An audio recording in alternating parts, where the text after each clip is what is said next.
At the inauguration party on my sister's first day taking over the company, I hadn't even lifted my glass for a toast when she coldly said, "You're fired. Security will escort you out." I calmly set my guest badge back on the table and replied, "Tell Mom and Dad the board will meet in 3 hours," and 3 hours later. The words echoed in my head as I walked through the double doors, the flashes from cameras behind me catching the faintest glimmer of satisfaction in my eyes. I felt nothing, no anger, no sorrow, just a quiet understanding that, after all these years of being dismissed, today was the day I finally reclaimed what was always mine. Brooke had done it in front of 250 people, of course. She couldn't help herself. Always the performer. Always the golden child. I could feel the weight of every gaze in the room as I walked out, but it didn't matter. I had a plan, and plans don't wait for applause. I turned on my heels, hearing the champagne glasses clink behind me. The doors closed with a soft thud, and I was free. The moment I got to the parking garage, I let out a breath I hadn't realized I was holding. The black Tahoe was waiting, the engine humming to life before the ballroom doors had even stopped swinging. As I merged onto the highway, the quiet of the car was almost too peaceful, the hum of the tires on asphalt the only sound as I drove toward the next phase of my plan. I didn't bother with the radio, knowing it was just another distraction I didn't need. I'd thought about this moment for years, how it would feel when Brooke finally made her move, and how, in the end, it wouldn't matter how loud she shouted or how many people she convinced. I was always going to be the one who held the cards. In 30 minutes, I would pull into my driveway and open the laptop that had been waiting since 6 a.m., my quiet weapon. This wasn't about revenge, it was about control, something my sister would never understand. As much as she thrived on the spotlight, I knew the real power came from behind the scenes. The ownership, the deals, the documents that nobody saw, that was where the real victory lay. By the time I sat down at my desk, my fingers were already moving. I opened the encrypted email I'd written weeks ago, sent it to every board member and registered shareholder, and scheduled the courier pickup for the certified mail packets that would seal my fate. The countdown had started. I didn't have to say a word. In 3 hours I would be the one in charge.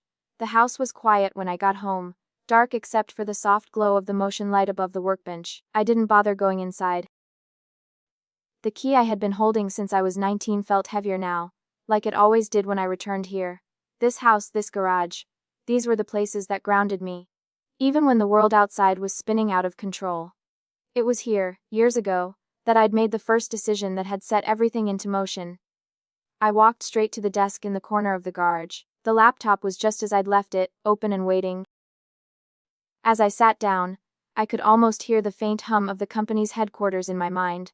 All the decisions that had been made, all the deals signed under the radar, all the moments no one else ever saw. The legacy my parents built was strong, but it wasn't enough to outlast Brooke's ambition.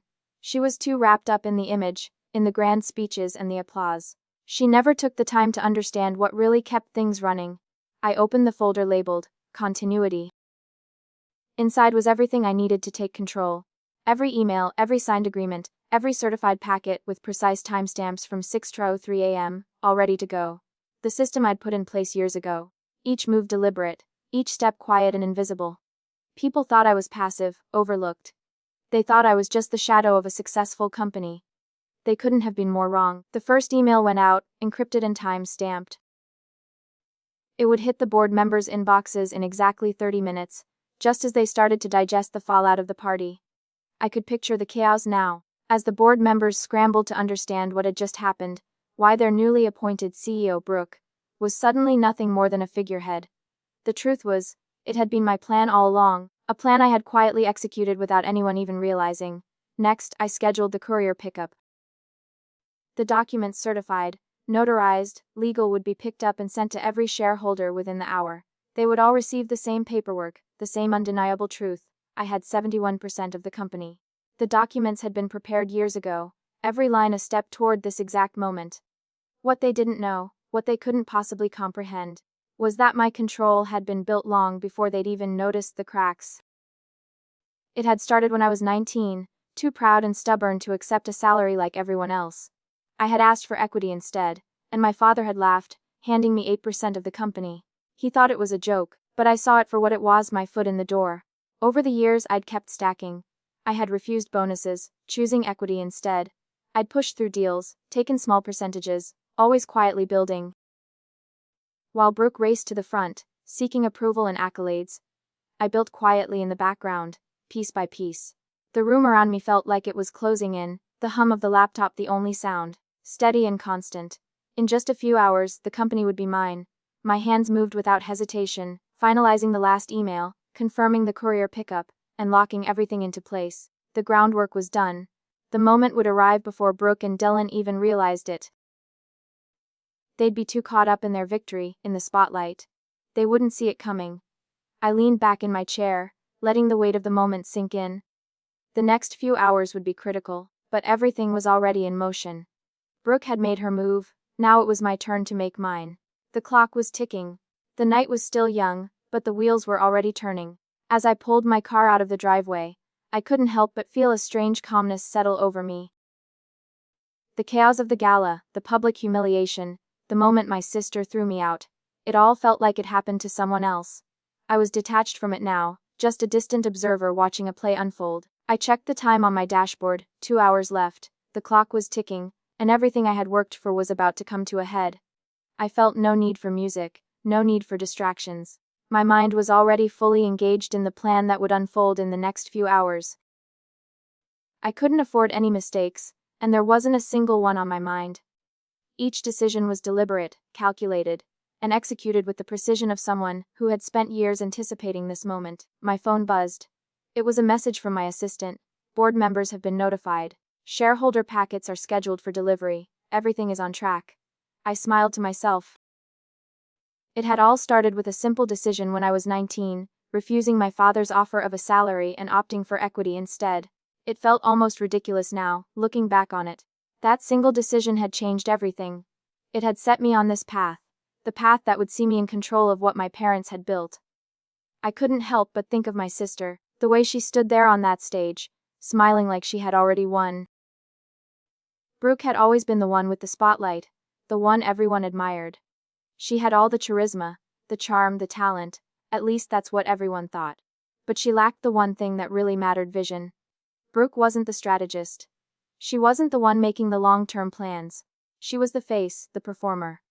I was the one who kept things running. As I pulled into the underground parking structure of the corporate building, I felt a pang of something: relief, maybe. Or maybe it was just the satisfaction of having played this out so well.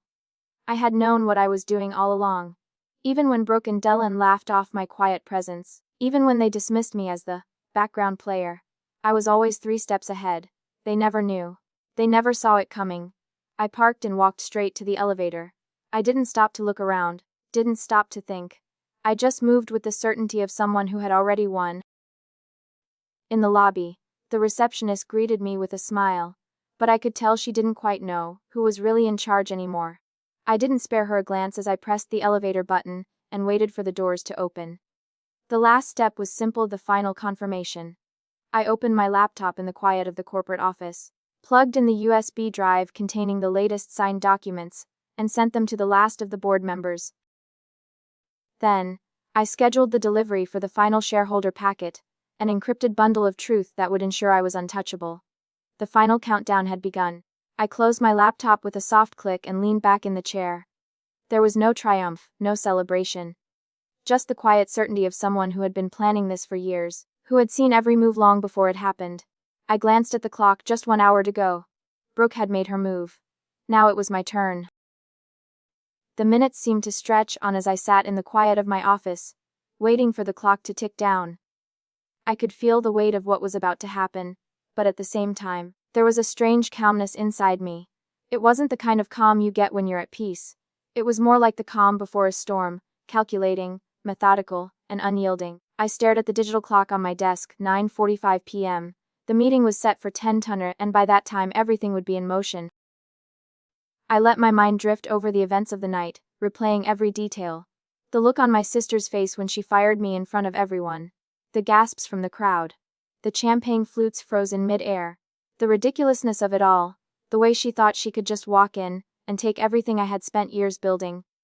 But the truth was, Brooke had been too consumed with her image, her spotlight, to see that I was already miles ahead. I thought about the moments that had led me here. Those small, quiet steps I had taken while Brooke basked in the approval of others. It was never about the applause for me. I didn't need it. What mattered was control, power, stability.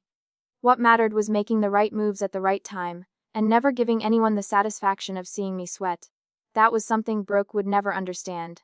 The sound of my phone buzzing broke my thoughts. I picked it up without hesitation, checking the message from my assistant. Everything is ready. The courier will be there in 10 minutes. The board will start receiving their notifications shortly. I smiled and set the phone down. The pieces were in place, and there was no turning back. In a few short minutes, the first phone calls would start. The board members would begin to realize what had happened, what was happening, and they'd all be left scrambling to catch up with me. By the time Brooke figured it out, it would already be too late. The sound of the elevator doors opening down the hall snapped me out of my thoughts. I glanced at the clock again, 9:50. Only 10 more minutes. A single breath of air seemed to freeze in the room. It was the calm before the storm, the silence before everything would come crashing down. I leaned back in my chair, running a hand through my hair. The decision I had made when I was 19, the decision to take equity instead of salary, was paying off now. Everything had led me to this moment, every hard choice, every overlooked opportunity, every quiet deal made with the knowledge that power was something you built, not something you flaunted. And now, I was the one who would hold all the cards. The phone buzzed again, a final confirmation. The board members had received their packets. The clock was ticking down to the meeting, and when the doors to that room opened, there would be no going back. Brooke would be exposed for what she really was, a figurehead in a world that had never truly belonged to her. I would take my seat at the head of the table, not as a usurper, but as the rightful owner of everything I had quietly built. At 9:55, I stood up and walked to the door, the final stage of the plan already unfolding behind me. There was nothing left to do now but wait. By the time I reached the gala's private wing, the tension in the air was palpable. I could almost hear the collective heartbeat of the room, a thrum of anxiety and confusion that had begun to ripple outward. The first of the board members had received the packet. One by one, their phones lit up with the same news: the emergency shareholder meeting had been activated. Section 140C, the clause I had personally written and executed, was in play. They knew. They didn't know exactly what it meant yet, but they knew something had shifted. Inside, the atmosphere had changed. The celebration that had once been filled with laughter and congratulatory speeches was now taut with nervous energy. I could see it on the faces of the staff, as they moved silently around the room, no longer attending to the festivities but watching the changing dynamics. The string quartet had stopped playing, their instruments resting in their laps. Even the servers moved more deliberately now, casting furtive glances toward the entrance. Everyone could feel it. Something was about to happen. I pushed the door open to find my parents, still seated near the front, their expressions clouded with confusion. They hadn't received any updates yet, still absorbed in the shock of Brooke's public humiliation of me. The sight of them made the air feel thicker. I had spent years working in silence, building my control, while they focused on everything else, their legacy, their company, their comfort. Now, they were just bystanders, helpless as they watched the ground beneath them shift. Edward, the family attorney, moved quickly, guiding them toward the private conference room behind the stage. He had already seen the paperwork, already understood the shift that was happening. He handed Dad his phone, and I saw my father's face go white as he read the notification. The emergency shareholder meeting was set, and the voting had begun. It was 10:00 p.m., and by now, the votes would already be pouring in. Brooke was still on stage, her false smile plastered on her face as she continued her speech, seemingly unaware of the storm that was brewing behind her. Her words were almost lost in the hum of growing realization as the crowd began to stir. She had no idea what was happening. I wasn't the type to gloat, but I couldn't help the small, cold satisfaction that crept up as I watched her stand there, completely unaware of the impending collapse of her world. She thought she had won. She thought the CEO title was hers for the taking. But the truth was, it had always been mine. I had just been waiting for the right moment to claim it. As I entered the conference room where my parents and Edward had gathered, the gravity of the situation finally seemed to sink in. My father's shoulders were slumped, and my mother was quietly dabbing at her eyes with a tissue. I didn't feel sympathy for them, not now, not after everything they had allowed to happen. The legacy they had built was a house of cards, and Brooke had just knocked it over. Rick, Edward said quietly, his voice steady but filled with concern. It's Liv. The board's been notified. It's happening. Dad looked up at him, his hands trembling as he scrolled through the messages on his phone. His face was etched with disbelief. He was seeing it now, the ownership breakdown, the shareholder packets, the 17% stake under my name. It's not possible, he whispered, shaking his head in disbelief. How did this happen? How did we miss this? I stepped forward and placed a hand on the desk. It's not about how you missed it. It's about how I made it happen. Over the years. You never asked the right questions.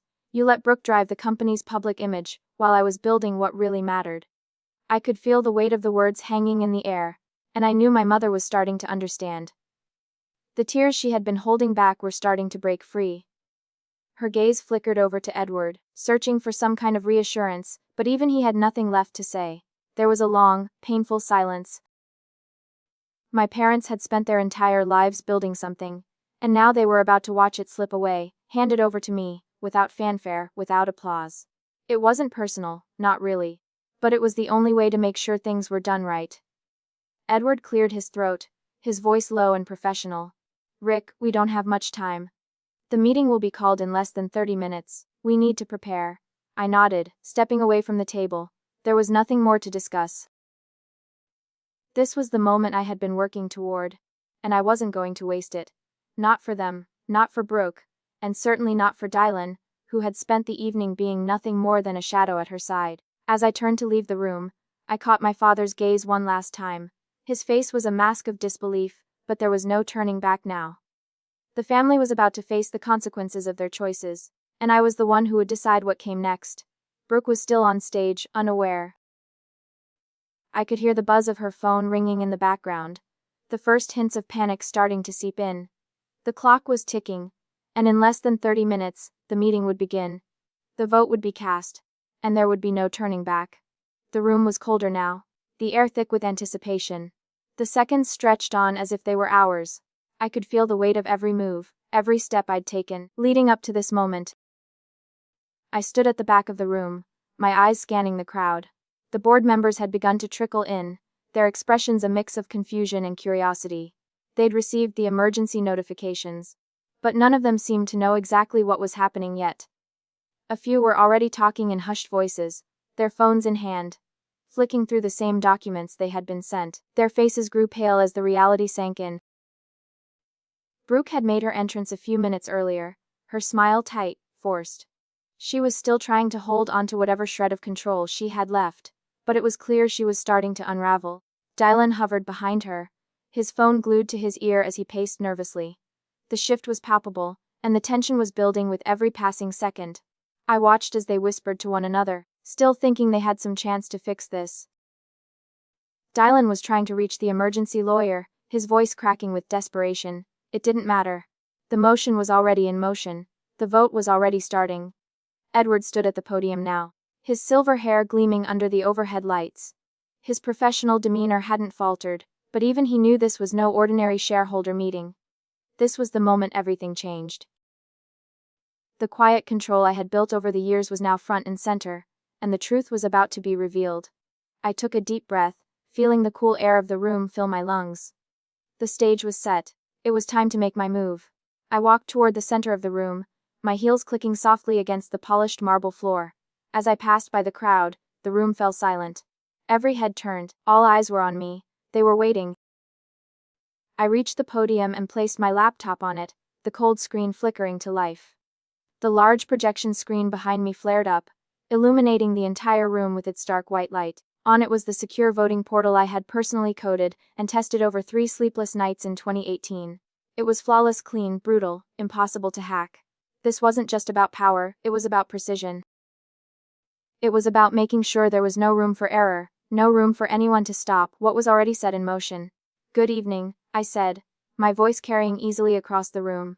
It wasn't loud, but it didn't need to be. "My name is Kinley Savannah Marlowe. Under Section 1040C of the shareholder agreement, I am calling an emergency shareholder meeting effective right now." A ripple of surprise ran through the crowd as I hit the button to confirm the meeting. The screen updated, and the names of the registered voters began to appear one by one, each marked with a green check next to their name, confirming they were online and ready to cast their votes. Everyone in this room should already have the link on their devices. I continued, my voice steady. If you're a shareholder, you can vote now. The first phones in the room buzzed. One by one, board members started to open their devices, their fingers hovering over the screens. I could feel the collective tension building as they realized what was happening. The votes were starting to come in. I didn't have to say another word. The numbers would do the talking for me. Harold Weinstein, the board chairman, was the first to rise from the front row. His jaw was tight, his hands steady as he adjusted his glasses. He knew what was happening. He had seen the packet an hour ago. He had already read the section that mattered. The section that confirmed I held the majority. Motion on the floor, Harold said, his voice calm but firm. Immediate recession of the appointments of Brooke Marlowe Hastings as Chief Executive Officer and Dylan Marlowe as Vice President of Sales. The majority shareholder has proposed. Do I have a second? The silence that followed felt suffocating. No one moved. No one spoke. But it only took a few seconds before Margaret Clean, a long-time board member, stood and nodded. Second, she said, her voice barely above a whisper, but it was enough. Paul D'Agato followed quickly, then 3 more board members. The motion was now officially on the floor, and the vote was beginning in earnest. Brooke's expression faltered as she realized what was happening. Her perfect smile wavered, her confidence drained away as the numbers started to tick up on the screen behind me. Each vote cast was a nail in her coffin, 58%, 60%. The small shareholders, those warehouse managers and mid-level engineers who had always been loyal to the company's long-term vision, tapped Wes without hesitation. They remembered who had fought for them when Brooke wanted to slash bonuses, who had rewritten the disaster recovery plan after the 2021 flood threat. The percentage kept rising, 64.67%, and then 69%. No one even hesitated. Brooke was still on stage trying to hold it together, but she was losing her grip. She raised the microphone again, her voice trembling with panic. This is insane. You can't do this. You can't hold a meeting in the middle of. Harold cut her off with a single hand. The chair recognizes only registered voters at this time, he said, his voice sharp and final. The screen flashed at 70%. I didn't look at Brooke. I didn't look at anyone else. I watched the numbers instead. This was my moment, and nothing was going to stop it. Finally, 71% flashed on the screen. It was done. Harold turned to the room, his voice clear as he spoke into the microphone. Motion carries by majority shareholder authority. The appointments of Brooke Marlowe Hastings and Dylan Marlowe are hereby rescinded. All executive privileges revoked. Meeting adjourned. The words hung in the air, heavy and final. The room held its breath. A fork clattered to the floor, the sharp sound cutting through the silence. I turned to look at Brooke. Her mouth was open, but no sound came out. She was frozen, staring at the numbers on the screen, like she couldn't comprehend what had just happened.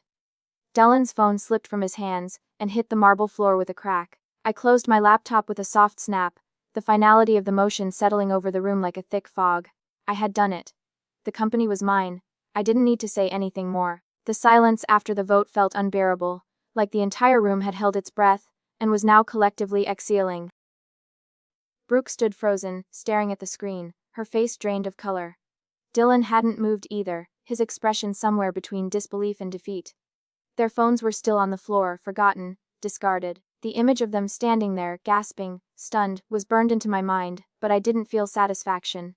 Not in the way I thought I would. This wasn't about revenge. It was about control. About making sure the company that had been my inheritance was finally mine to lead. Harold stood beside me, still holding the microphone as the last of the votes trickled in. The screen remained lit, the final percentage frozen in time, 71%. That was all it took to change everything.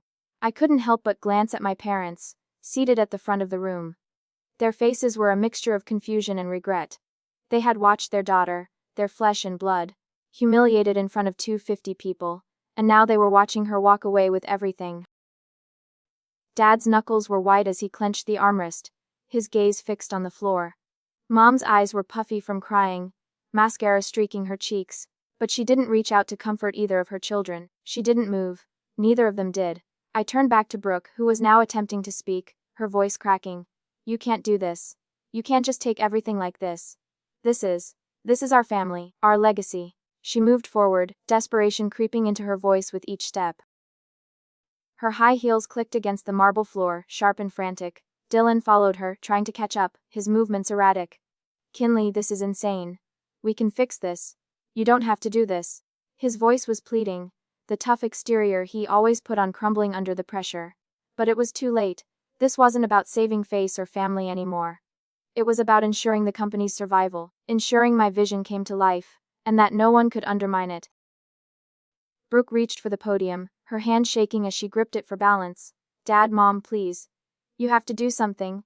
She cried out, her words cracked, and for the first time, I saw her vulnerability, the cracks in her perfect facade. But it didn't change anything. The board had voted. The decision had been made. Harold turned to her, his voice calm but unwavering. Brooke, the motion has been passed. The shareholders have spoken. He didn't say it with sympathy or regret. He said it as a matter of fact. It's done. I didn't look at her anymore. I didn't need to. I could feel the tremble in her body as security moved in behind her. The guards, silent and efficient, didn't need to speak. They were well trained. They guided her away from the podium, their hands gentle but firm. Dylan tried to follow, but the guards blocked him, keeping him at a distance. The moment felt unreal. I was standing there, in front of my parents, in front of the people who had built this empire, and it was slipping away. I had orchestrated every piece of this, and yet the weight of it all was starting to settle on my shoulders. The magnitude of what I had done was undeniable. Brooke and Dylan were being escorted out, no protests, no last-ditch attempts to change my mind. There was nothing left to say. Brooke's voice broke the silence again as she was led away. You can't erase us, we're family. She called out, her words slipping into something desperate. You don't mean this, Kinley. But it wasn't just about blood anymore. It was about votes. It was about the 71% of control I had quietly earned. Mom and Dad didn't speak. They didn't move. They were spectators to their own downfall. They had created this family business. But they had never truly understood the cost of building something without passing the reins. They had been too comfortable with the way things were to see it slipping away until it was too late. Now, as their children were escorted out, the realization hit them like a tidal wave. They had been part of the machine that pushed Brooke and Dylan to the front.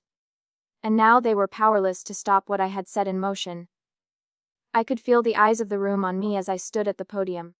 The board members were still processing the events, their eyes shifting from me to Brooke's retreating form.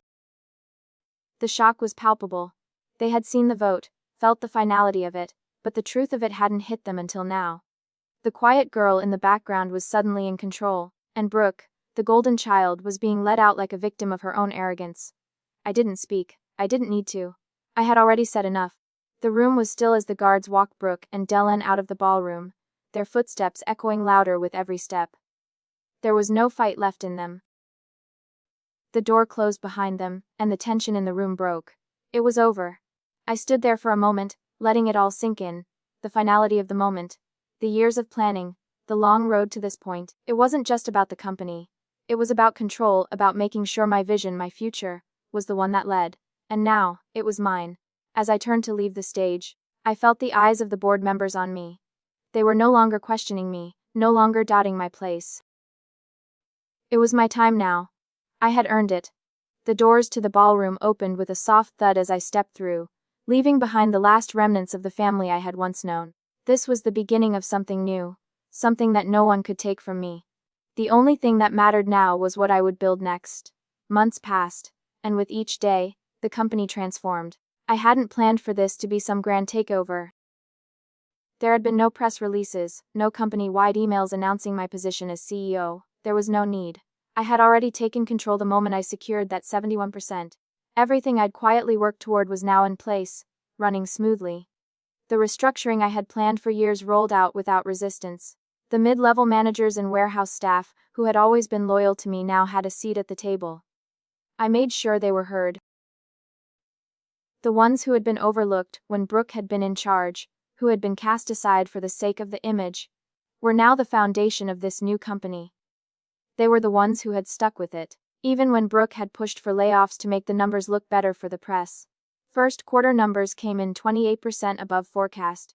And clients who had been on the fence during the last few months of Brooke's tenure called me personally. They were pleased with the direction we were taking, the stability we were offering. The changes weren't just financial, they were cultural. We were moving in a direction that had been necessary for years but never implemented because Brooke had been too busy managing her brand to manage the company. It wasn't just the company that was changing. As the months went on, Brooke and Dylan's lives began to spiral. After the gala, Brooke listed the Lake Lotana house, a 6-bedroom lakefront property with an infinity pool and private dock that she had flaunted so often in the press. The property sat on the market for 47 days before a cash buyer from Dallas swooped in, buying it for far less than she had hoped. That house had been her sanctuary, her symbol of success, but now it was just another reminder of everything she had lost. Dylan's downfall was slower, more painful. He sent out 211 resumes in 11 months. Every interview ended the same way. Polite smiles, promises to call, but in the end silence. His career had been tied to the family name, and without that, he was nothing more than another washed-up kid looking for a second chance. The non-compete clause I had set in place ensured that no company in our sector would touch him. He ended up taking a part-time sales job at a car dealership in Blue Springs, ironic, considering the life he had once had, the one he thought would never fade. Mom and Dad tried to move on, but they were different. Mom could never face the media again, and she refused to stay in Kansas City after the photos from the gala hit the local society pages. They put the Leawood house up for sale in October, and 3 weeks later, closed on a 2-bedroom condo in Naples, Florida, overlooking the Gulf. It was as if they were trying to erase everything. They didn't even tell me about their move, they just forwarded me the change of address form from the post office. That was it. No goodbye dinner. No phone call, they simply left. I didn't respond to any of it, there was nothing left to say. Brooke sent me a text 2 weeks after the vote. A single line, "I'm sorry." I deleted it. I didn't reply. I wasn't interested in her apologies. She followed it up with another message a month later. This one longer, pleading, explaining how she was sorry for everything, how she didn't realize what she had done. I deleted it without reading. Dylan left a voicemail one day, his voice cracking as he asked for a reference. I didn't even listen to the whole thing. I deleted it straight away. The reality was, there was nothing left to salvage. Our family was fractured, and there was no coming back from it. Even my parents reached out eventually. A birthday card from Mom in November. She asked if we could talk. I tore it up and threw it in the shredder. The past was gone. The company was mine. I wasn't going to go back and try to patch things together with people who had never truly seen me, never truly understood me. Not after everything that had happened. I sat in my new office, the one with the brushed steel nameplate that simply read, Kinley Savannah Marlowe, Chairwoman and Chief Executive Officer. The first quarter had been a resounding success, but it wasn't just the numbers that mattered. The real win was in how we had made the company stronger, how I had made it stronger. Brooke's vision was superficial, built on appearances and empty promises. Mine was built on solid foundations, on the years of quiet, deliberate decisions that had given me the leverage I needed to take control. Power isn't inherited. It isn't given to you in a speech, in a ceremony, or in the applause of a room full of people. Power is built. It's earned. It's created from small decisions, made in silence, when no one is watching, and once it's in your hands, no one can take it away. I didn't want the stage, I never did. What I wanted was the foundation. And foundations don't apologize when the house finally falls. Some families break quietly. Ours broke in front of 250 witnesses, under crystal chandeliers with security holding the doors. That night taught me the only lesson that mattered: blood might share a last name, but it doesn't share a vote. And votes are the only thing that ever counted.